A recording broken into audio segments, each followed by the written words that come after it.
It comes 4 months after an off-duty government worker piloted a quadcopter drone that landed on the mansion's lawn, forcing the Secret Service to focus more on drone-related security. The official says it's unclear whether the person arrested today intended to fly the drone at the White House or whether he was trying to take aerial pictures. President Obama is being urged to do more to help persecuted Christians in the Middle East and North Africa. AFN's Bill Bumpus has that story. Open Doors USA has launched a petition for Americans to sign asking the president to take action. Open Doors Director of Advocacy, Kristen Wright, says thousands of Christians have been murdered, attacked, kidnapped, or forced to flee their homes, as last year marked the worst level of persecution for Christians in modern history. Wright explains they are asking for a special envoy to be appointed for religious minorities in the Middle East. This is a position that would basically elevate the issue of persecution to something that we would be taking a look at as far as U.S. foreign policy and taking into account. However, the position has not yet been filled. So in spite of the fact that it was created last summer, that it has still remains empty. And so we're asking President Obama to please take initiative and fill this position urgently because we need a voice for persecuted Christians and other religious minorities throughout this very volatile area. Open Doors is also asking President Obama to create a plan of action to protect Christians in the most at-risk areas. I'm Bill Bumpus. During debate on the Pain-Capable Unborn Child Protection Act, a member of Congress had to counter a claim from another lawmaker that Congress has more important things to do. The bill would ban abortions at 20 weeks into the pregnancy because the baby can feel pain. During the debate, Massachusetts Representative Catherine Clark complained Republicans want to deny women the right to pregnancy. Clearly absent from this Congress's agenda is any discussion about persistent wage inequality hurting women and their families, or making sure families get access to quality child care. What are we doing about feeding hungry children, or making sure that every child can access education? But Congressman Robert Aderholt of Alabama stated the life issue is extremely important to Congress, too. The United States is one of only 7 countries in the world that allows elective abortions to be performed after 20 weeks. Science has shown us that unborn children can feel pain. The bill passed 242 to 184, sending it to the Senate for consideration. On a state level, 10 have passed into law bans on abortion at 20 weeks. I'm Charlie Butts. First-time unemployment claims fell 1,000 last week to 264,000. Dan Celia, Financial Issues, says it's a good number in any economy. It doesn't mean that there's been a lot of hiring. What it means is there's been a lot of people maintaining what they have. The forecast for unemployment claims was 275,000. In final news this hour, New England Patriots quarterback Tom Brady is appealing his 4-game suspension from the NFL following a league commission report that said Brady knew about deflated footballs in a game that decided who would play in the Super Bowl. An attorney for the New England Patriots says an NFL investigator got it all wrong. The attorney says when 2 Patriots employees were referring to someone as, quote, the deflator, they were talking about a locker room attendant who was trying to lose weight.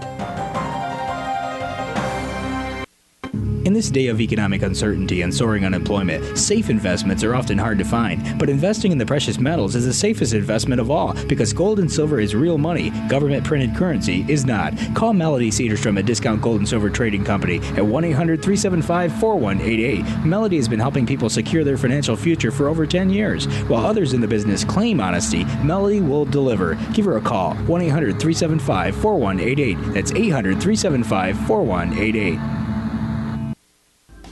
Years ahead of the dominant media, FirstAmendmentRadio.com and FirstAmendmentRadio.net.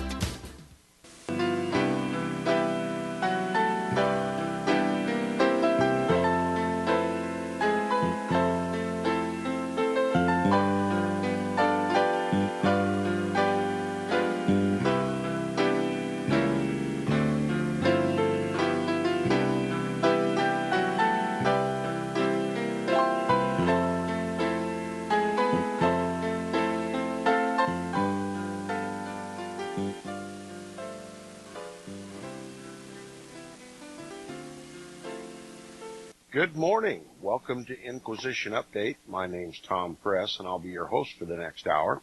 You're listening to FirstAmendmentRadio.com. Thanks for tuning in, everyone. I bet you're just as anxious as I am to continue in this wonderful book entitled Romanism and the Reformation. What a blessing it is to read this book. What a help of knowledge is this book. We're in the second lecture of the book. It's entitled The Daniel Foreview of Romanism. That's right, the prophet Daniel, in his visions, foresaw the rise of Antichrist, the Roman power known today as the papacy. And the author, H. Grattan Guinness, presents to us 8 distinct points, making that identification perfect.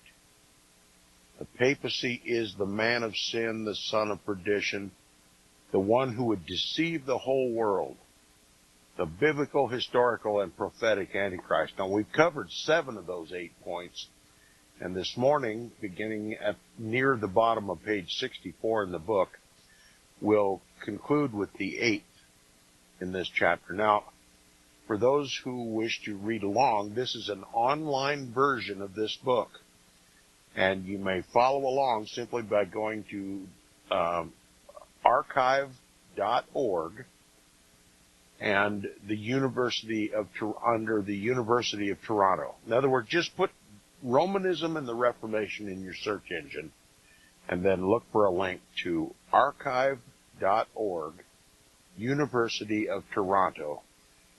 Turn the book to page 64, and we'll begin reading point 8 near the bottom of the page. Now, here it is.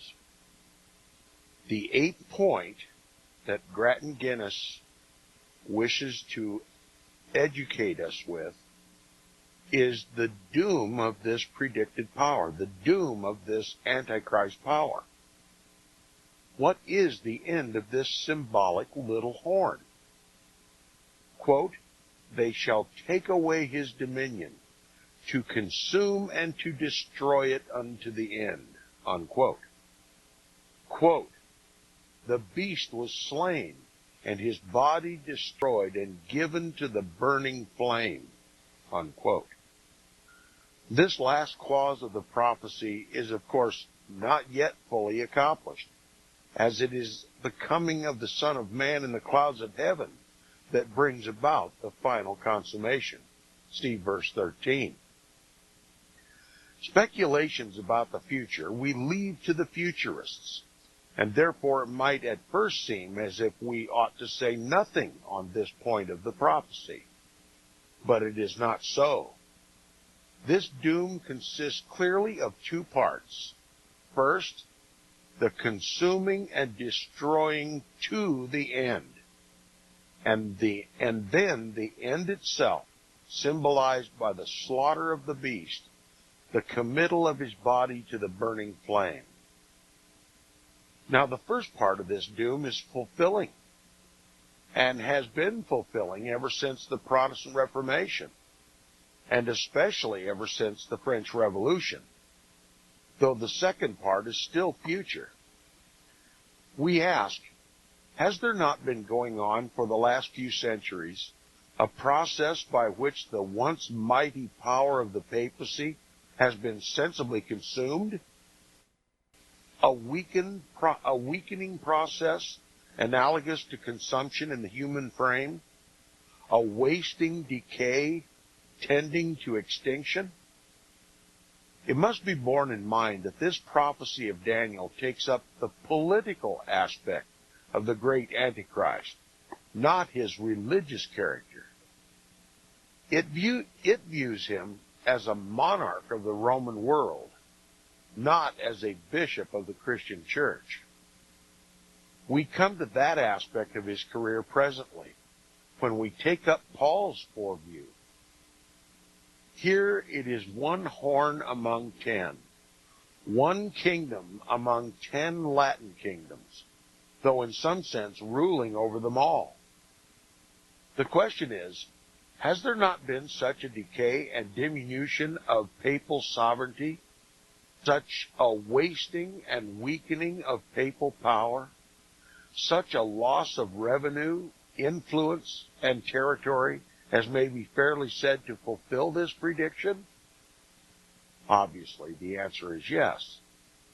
Now, I mentioned some facts at the beginning of this lecture which indicate a very considerable growth of papal influence in England during the last 50 years. Many so fix their gaze on these facts as to get an impression that Romanism is gaining ground in the world generally. This is very far from being the case, as a glance at the comparative positions of the papacy in the 13th century and the two following ones, with its position now in the 19th century, will show. Then, Rome actually exercised the dominion, which she now only claims. Then, the consent of the barons, the King of England agreed to hold his kingdom as the Pope's feudatory, and to pay him annually 100,000 marks as an acknowledgement. Can you imagine Queen Victoria and the Lords of Commons of England agreeing to that sort of thing now?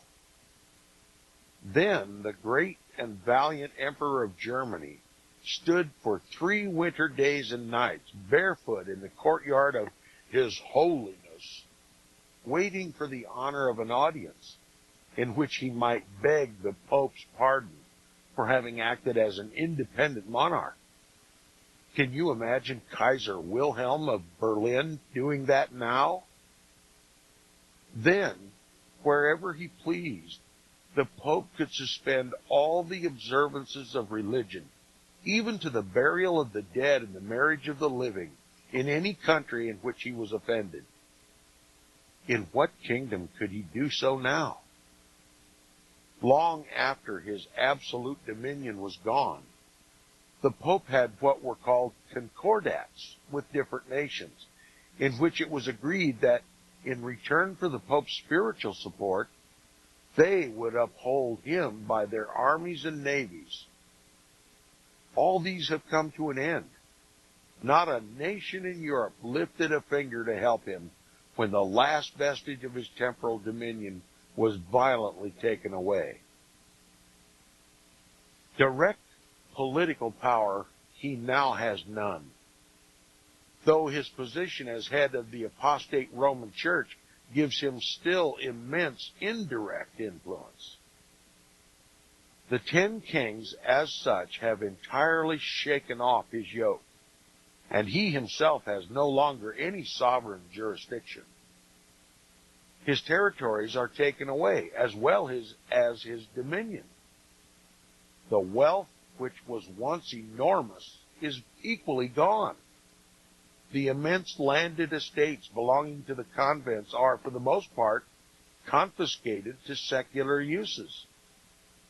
But the greatest fact of all in this connection is the number of those who have rejected his religious pretensions. At the Lateran Council of 1513 A.D., after all the so-called heretics had been silenced by fire and sword, an orator addressing the Pope said, quote, "The whole body of Christendom is now subject to one head, even to thee. No one now opposes, no one now objects," unquote. Today, there are about 150 millions of Protestants in the world.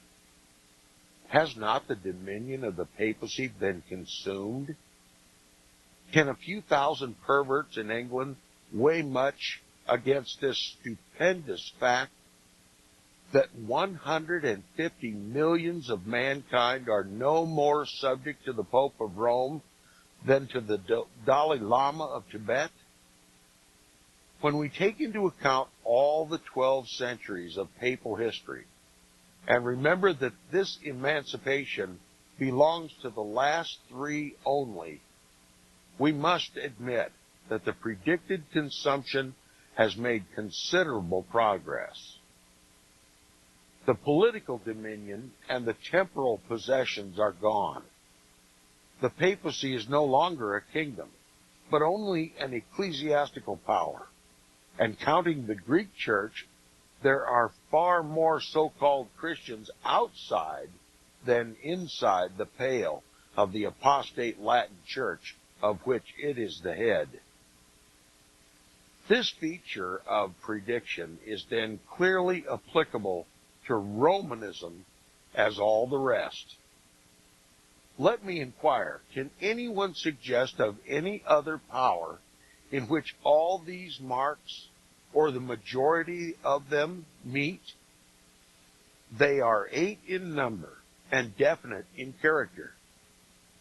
The prophecy lays its finger on the place where we are to find the great enemy, Rome, on the point of time in the course of history at which we may expect to see him arise. The division of the Roman territory into a commonwealth of kingdoms. It specifies the nature of the power, political, ecclesiastical, in other words, church and state. Its character, blasphemously exalting, lawless, and persecuting.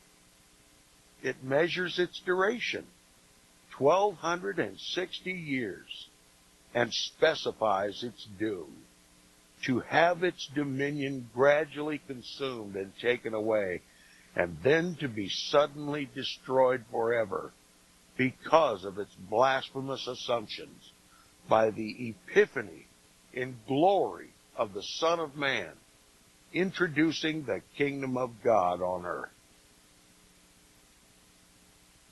The proof that the papacy is the power intended is strictly cumulative. If it answered to one of these indications, there would be a slight presumption against it. If to several, a strong one. If to the majority, an overwhelming one. While if it answered to all, then the proof that it is the power intended becomes to candid minds irresistible. There's not a single clause in the prophecy that cannot be proved to fit the Roman papacy exactly, except the last one, its doom, which is not yet fulfilled. Rome, which in her pagan phase defiled and destroyed the literal temple of God at Jerusalem, in her papal days defiled and destroyed the antitypical spiritual temple of God, the Christian church.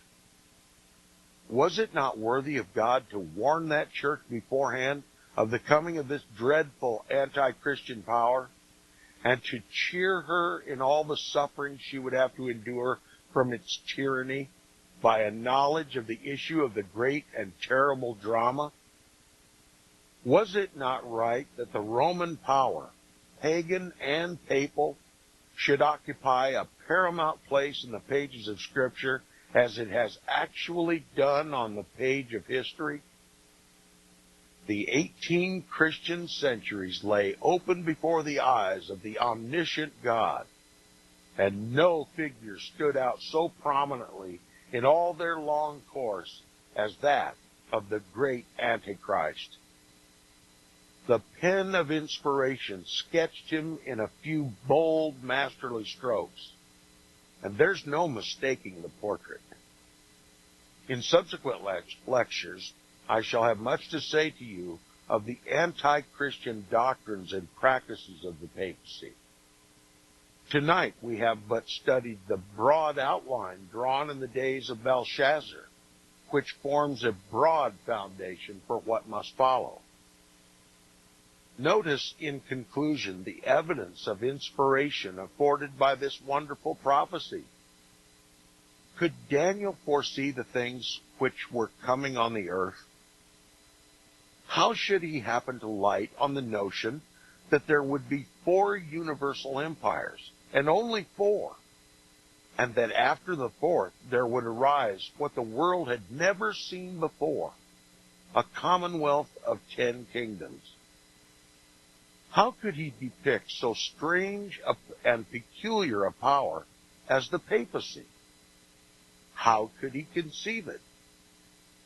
A little weak kingdom, yet controlling all kingdoms. A human dynasty like any other, yet exalting itself against God and slaughtering his saints. A power so wicked that heaven itself is moved for its destruction, and the whole Roman earth ruined on its account. Supposing for a moment that this was a sketch from imagination, how comes it that history has so wonderfully realized it? The prediction did not produce its own fulfillment, for they who fulfilled it denied its application to themselves. It was not concocted to fit the events, for the events did not begin for 1,000 years after it was published. The events are not arranged by men to fit the prophecy, for they extend over 40 successive generations. There is no solution of the problem save the true one. Quote, holy men of old spake as they were moved by the Holy Ghost.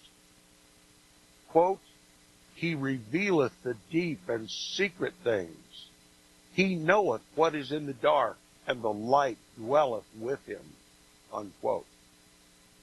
Let me then solemnly charge you, reverence this holy volume, heed its warnings, dread the judgments it pronounces, believe its promises, obey its precepts, study its sacred predictions, for be ye very sure it is the inspired word of the only living and true God, who is, as Nebuchadnezzar declared of old, quote, a God of gods, a Lord of kings, and a revealer of secrets, unquote. And I will simply add, even out of the mouths of heathens, occasionally God is praised and given credit for who he really is.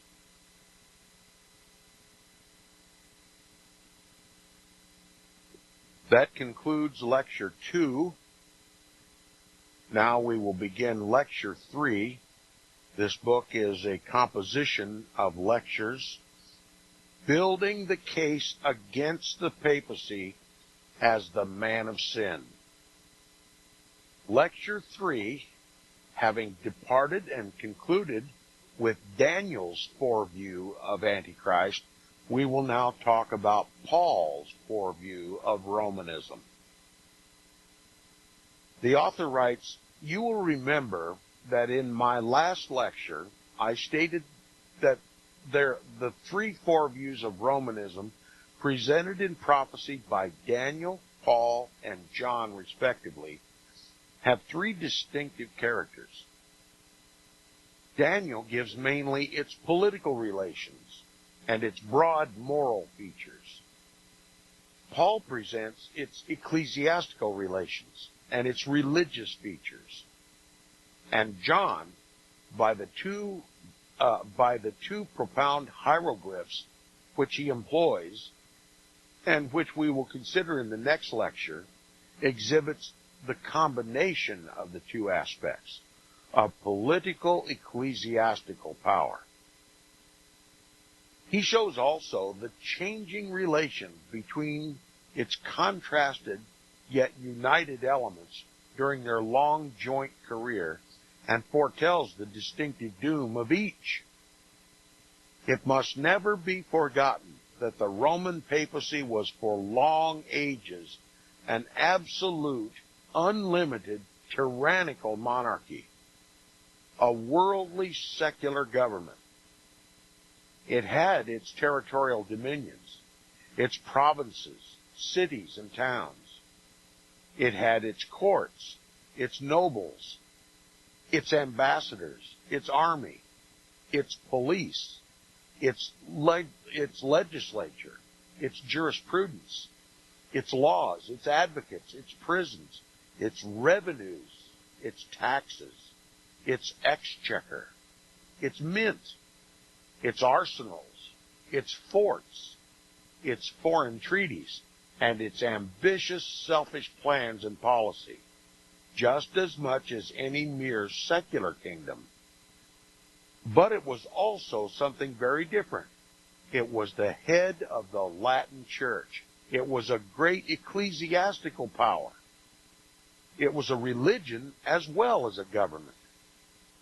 As such, it had its dioceses and parishes, its spiritual hierarchy of archbishops, bishops, priests, and deacons, its theological schools and colleges and professors, its abbots and deans, its councils and synods and chapters, its monasteries and convents, its orders of mendicant and other friars, its services and sacraments, its creeds and confessions, its doctrines and discipline, and its penances and punishments. Romanism is a comprehensive term, including both these widely different organizations. Both had their center in the seven-hilled city, and both regarded the Roman pontiff as head. Just as in the old pagan times, the Caesars themselves had been both emperors and high priests of the national religion, so the popes in medieval times were fountainheads of authority both in the kingdom and in the church. The ecclesiastical position of the emperors was, however, rather a name than a reality, while that of the popes was most real. They were practically and effectively head in both realms. From this remote point of view, in the Babylonian era, the statesman prophet Daniel saw mainly the political status of the papacy. From his 500 years later standpoint, under the Empire of Rome, the Christian apostle Paul saw and foretold most clearly the ecclesiastical character of the coming Antichrist. And this evening, we are to consider this latter view of Romanism. We are to study it as a church system. I must ask you at your leisure to study very carefully 3 or 4 passages in the writings of the Apostle Paul, especially the 3rd and 4th chapters of his first letter to Timothy, and the 2nd chapter of his 2nd epistle to the Thessalonians. You will see that Paul's foreview consists of 2 parts.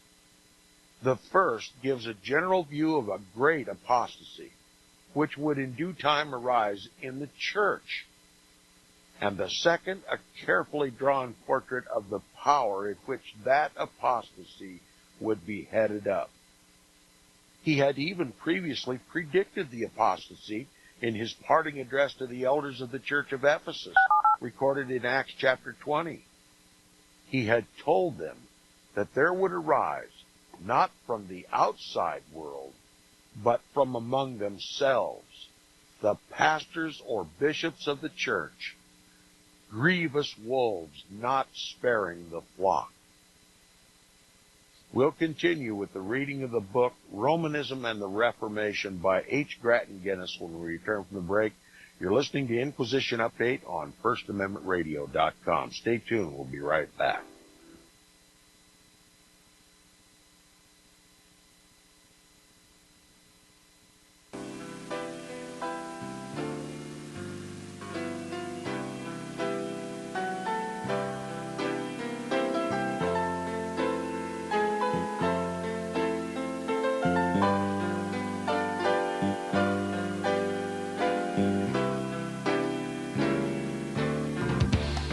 Hear it first on FirstAmendmentRadio.com and FirstAmendmentRadio.net. I know you all want answers, and believe me, so do I, and I'll do my best to get them. Have you seen the Left Behind movies? Have you read the Left Behind fictional book series? Not everyone believes Left Behind is true prophecy. Some may even regard as conspiratorial the mainstream re-release of the Left Behind movie with actor Nicolas Cage portraying the main character as an attempt to further reinforce in the minds of all this perception of false prophecy. In order to condition the masses for the play about to begin. Because they see the world stage shaping to fulfill what they have been led to believe is sound biblical interpretation, a left-behind rapture scenario, this false view of prophecy is reinforced in the mind, not only of its adherents, but also includes those who have been merely exposed to the specific media. Is it possible that false prophecy can be fulfilled? The rapture theories have always been in dispute. Pre-trib, mid-trib, and post-trib disputes have risen up in exclusively evangelical circles of recent history, so that when true believers don't suddenly disappear, this element will easily go by the wayside when all see a new Jewish temple begin to be built. Will this be part of the great delusion that will come upon the whole earth? It seems that this great prophetic delusion has already overcome practically the entire American evangelical and Christian world. Get the book, The Rapture Will Be Canceled. To learn more, visit crosstheborder.org. That's C-R-O-S-S, crosstheborder.org.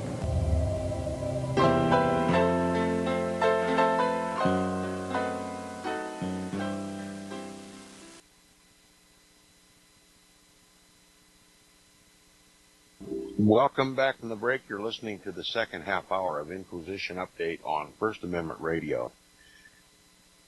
Before we continue with the reading of this book, Romanism and the Reformation, and the chapter entitled Paul's Foreview of Romanism, I got to remind the listeners that if it's not already, it soon will be called hate speech to read a book like this.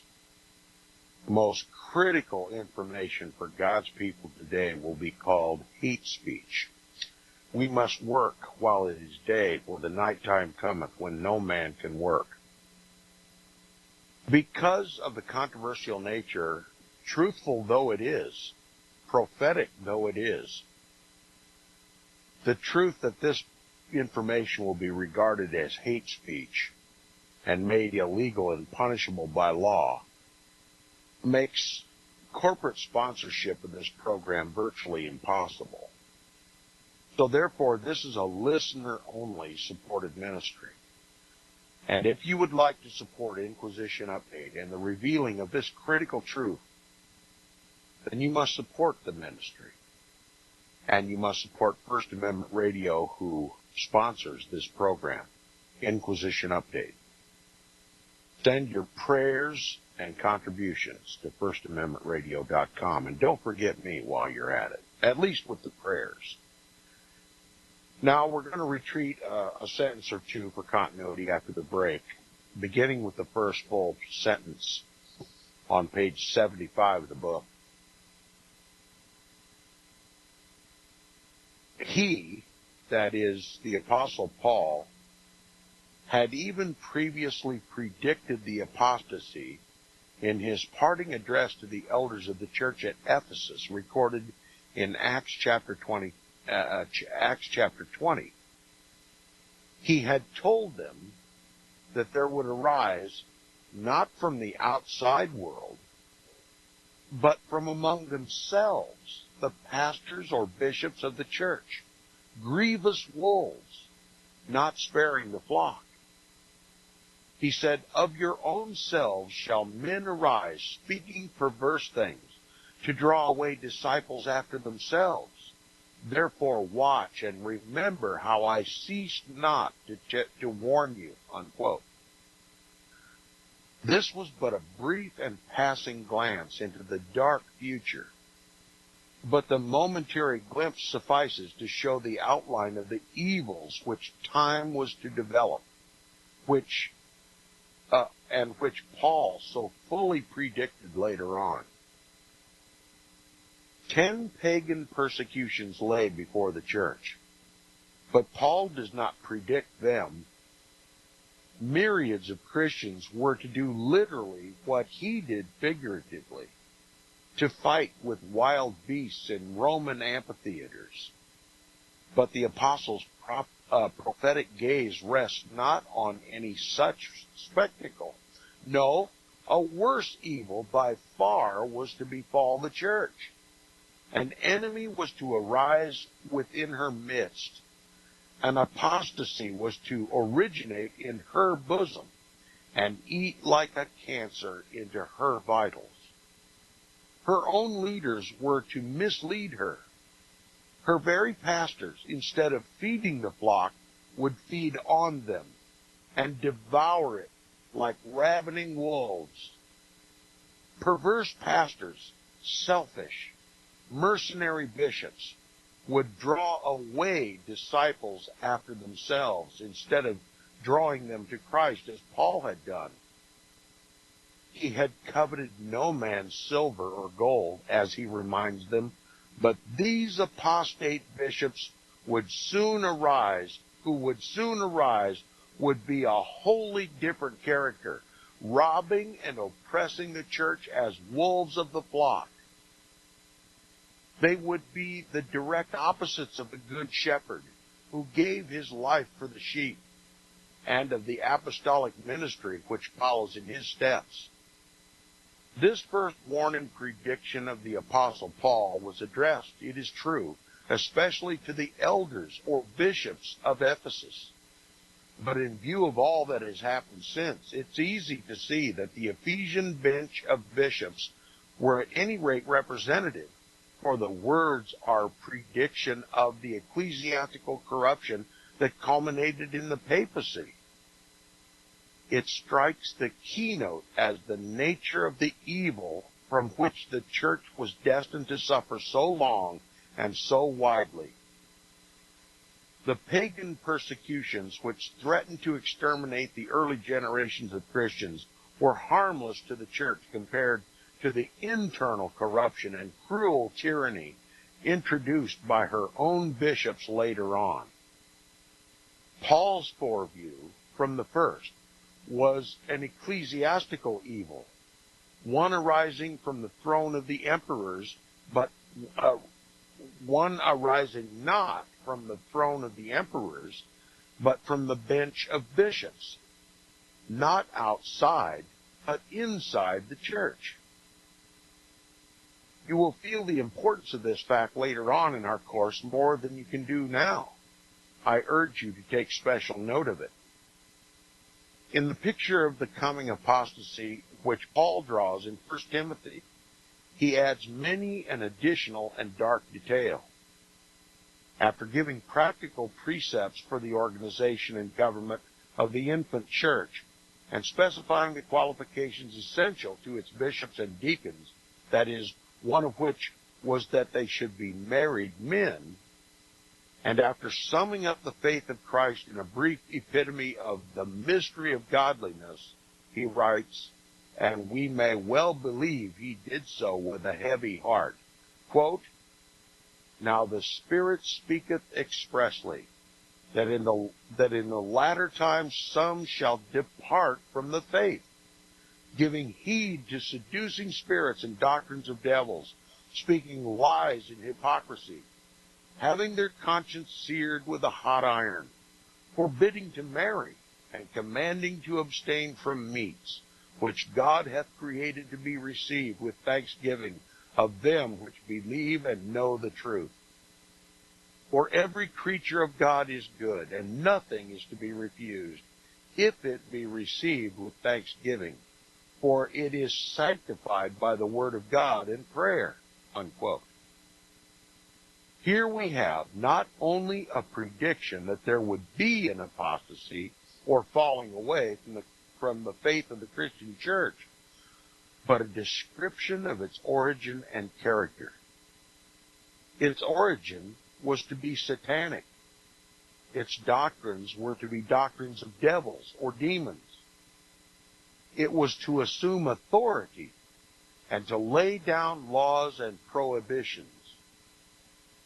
Prominent among these was to be the prohibition of marriage, that is, of the very relationship which the inspired apostle had just previously enjoined on bishops and deacons in the words, quote, A bishop must be blameless, the husband of one wife, one that ruleth his house well, having his children in subjection with all gravity, unquote. And in the words, quote, let the deacons be the husbands of one wife, ruling their children and their own houses well, unquote. Marriage, although thus divinely ordained, would be prohibited, and meats, though created to be received with thanksgiving, would be forbidden. Thus the apostasy would be marked by a departure from the primitive faith and pure religion, and by the authoritative inculcation in its place of asceticism, the substitution of an external religiousness and self-imposed sacrifices for true holiness of heart. For this external self-denial was not true holiness, but a cover for the reverse. Its professors would be hypocrites and liars, men so sinful as to have lost their consciences against sin, quote, speaking lies and hypocrisy, having their conscience seared with a hot iron, unquote.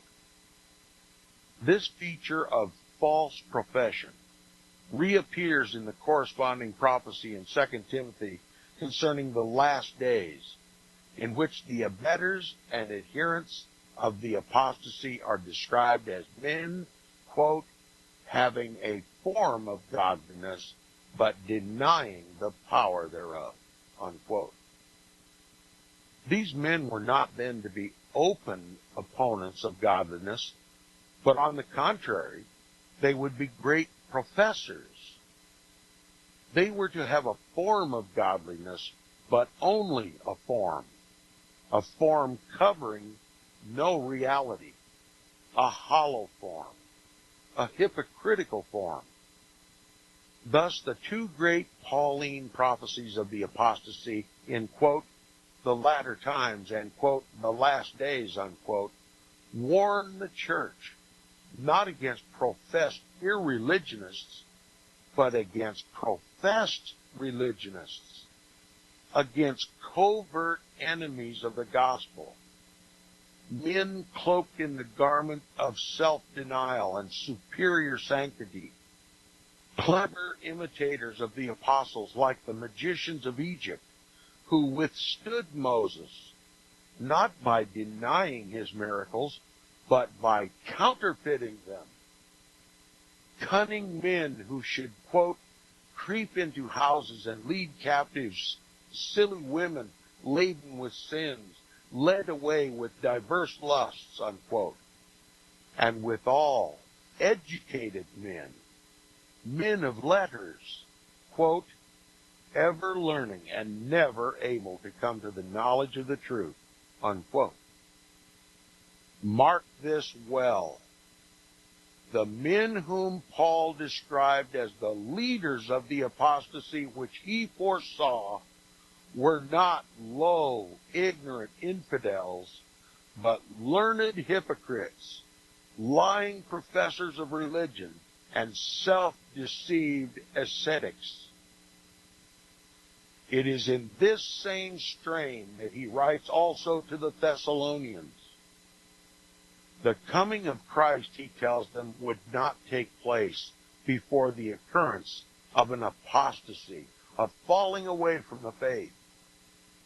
This apostasy was to result from the working of what he called the mystery of iniquity, a remarkable expression in direct contrast to the mystery of godliness, from which the apostasy is a departure.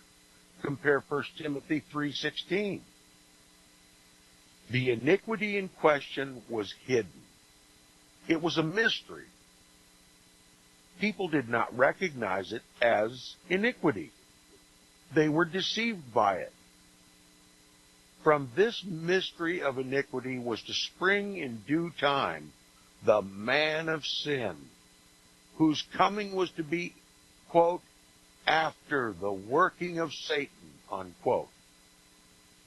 the outcome and issue of this Satan-inspired apostasy would be, quote, all deceivableness of unrighteousness, lying wonders, and the belief of lies under the influence of strong delusion on the part of those who had, quote, pleasure in unrighteousness, unquote. All this is consistent. These Pauline prophecies teach the same thing. They warn the church against the same danger.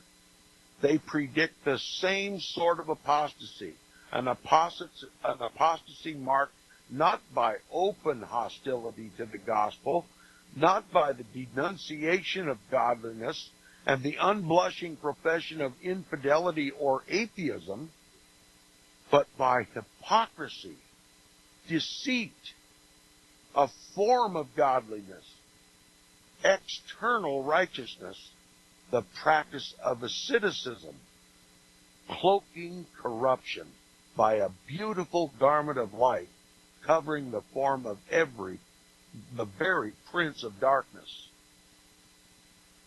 But this apostasy was to have a head, and the coming and character of that head are the great subject of Paul's Thessalonian prophecy.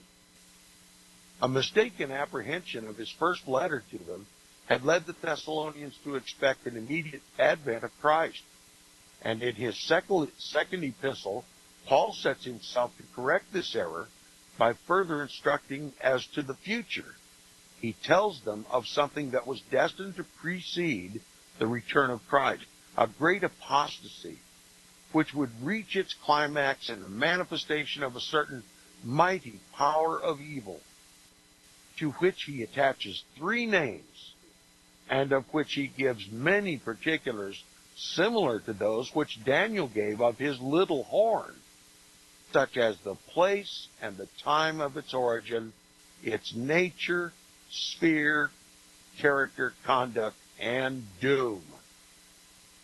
The names which the apostle gives to this head of the apostasy in this prophecy are, quote, the man of sin, the son of perdition, and that wicked or lawless one.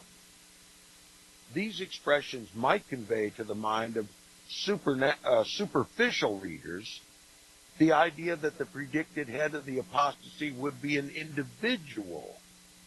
Let me read that sentence over again. These expressions, that man of sin, the son of perdition, that wicked, that lawless one, these expressions might convey to the mind of a superficial reader, that is, a careless reader, the idea that the predicted head of the apostasy would be an individual. Careful study, however, shows this to be a false impression, an impression for which there is no solid foundation in the passage.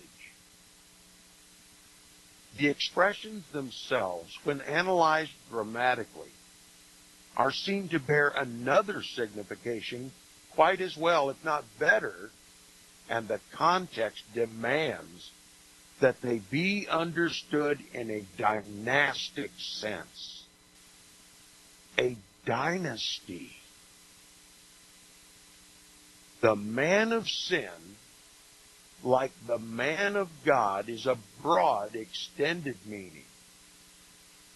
When we read, quote, that the man of God may be perfect, truly furnished unto all good works, unquote, we do not suppose it means any one individual man, although it has the definite article.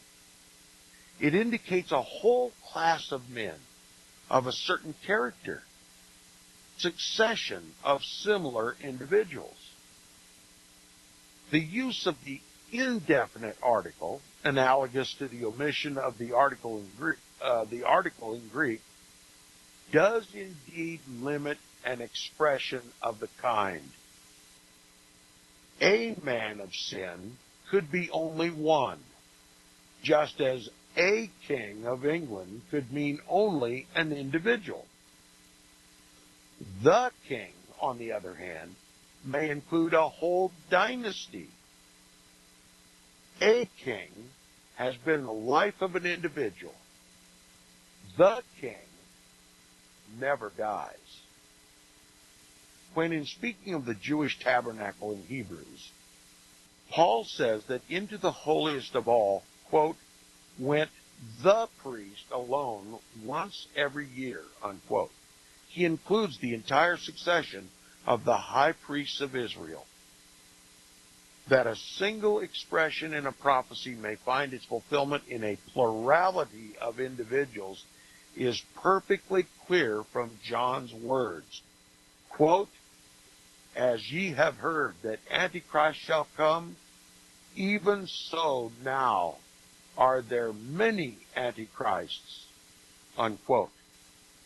And here the author gives us a fairly lengthy but very important note. He says, the following legal distinction should be borne in mind in weighing this point. It is given in Blackstone's commentary, Book 1, Chapter 1. Quote, persons are divided by the law into either natural persons or artificial persons. Natural persons are such as are formed by the God of nature. Artificial persons are such as are created and devised by human laws for the purposes of society and government, which are called corporations or bodies politic, unquote. Thus, there is a sort of perpetual person in whom a community subsists, as well as the person whose life is confined within the limits of one individual existence. Each is equally real, and either may be spoken of in the singular. Quote, the parson of a parish, unquote, may mean either a man or a succession of men. So, quote, the Pope of Rome, unquote, may intimate one single bishop or the long succession, a perpetual person. So, quote, the man of sin, unquote. See on this subject a careful investigation in The Apostasy Predicted by St. Paul by Dr. O'Sullivan, published Curry, Dublin, Ireland. What an interesting bit of information that this author, Henry Grattan Guinness, provides for us, clearing up a very common, if not altogether orthodox belief in the churches today, that the man of sin and the son of perdition is not, in fact, one individual, but an entire dynasty, the papacy. Now, continuing with the text. Any doubt or ambiguity as to the true force of the expression, the man of sin, is, however, removed by a consideration of the context of this passage. Grammatically, it may mean either an individual or a succession of similar individuals. The context determines that it actually does mean the latter, the mystery of iniquity, in which this man of sin was latent, was already working in Paul's day. The apostasy out of which he was to grow was already in existence. The mystery of iniquity doth already work. The man of sin, on the other hand, was to continue till the second advent of Christ, which is still future. For he is destroyed, as it is distinctly stated, only by the brightness of his coming. The interval between Paul's days and those of the still future advent was then to be filled by the great apostasy, in either its incipient working as a mystery of iniquity or its open manifestation and great embodiment in the career of the man of sin and son of perdition. That career must consequently extend over more than 1,000 years, for the process of gestation is certainly briefer than the duration of life. In this case, the man of sin, the two together occupy at least 18 centuries. What proportion of the period can we assign to the hidden, mysterious growth of this power, and what to its wonderfully active and influential life?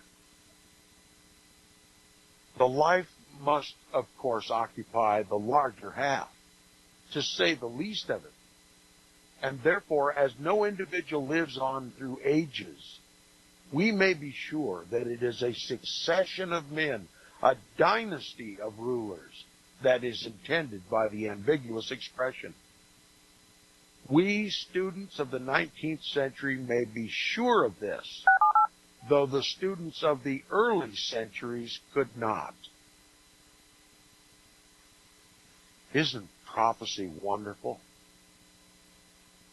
And so precise, the language spoken was capable of edifying and encouraging the Christians of Paul's day, and the same wording expressed today encourages us.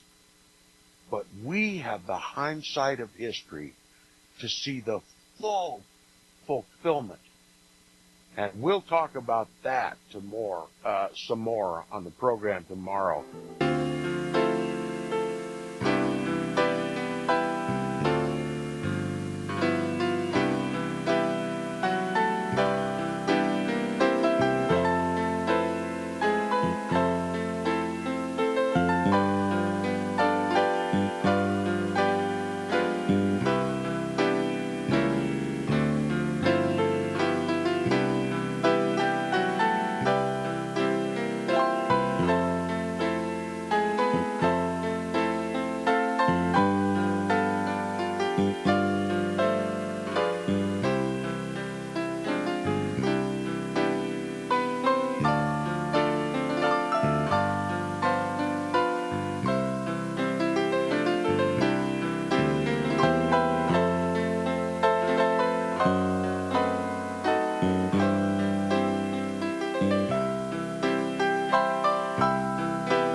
Gold and silver is tremendously undervalued. Global demand vastly exceeds mine supply by more than 60% annually. There is little in the financial world more certain than a coming explosion in the prices of gold and silver. The U.S. dollar continues to lose value and respect as the world's reserve currency. Our nation faces challenges on many fronts, and a day doesn't pass without another economist bringing forth warnings of impending economic calamity. There has never been a better time than right now to acquire physical gold and silver. Discount Gold and Silver Trading was founded on the principles of truth and honesty. We believe in providing a quality product, quality service, and most importantly, competitive pricing. We provide all forms of precious metals, including American gold, silver, platinum, and rare investment and circulated coins. Silver bars, rounds, and 90% silver bags are on hand for the silver investor. Gold self-directed IRAs are available. Call Discount Gold and Silver Trading at 1-800-375-4188. Toll free, that's 1-800-375-4188. Hear it first on FirstAmendmentRadio.com and FirstAmendmentRadio.net. American Family News, I'm Chris Woodward. The Islamic State group has released an audio message supposedly from its reclusive leader.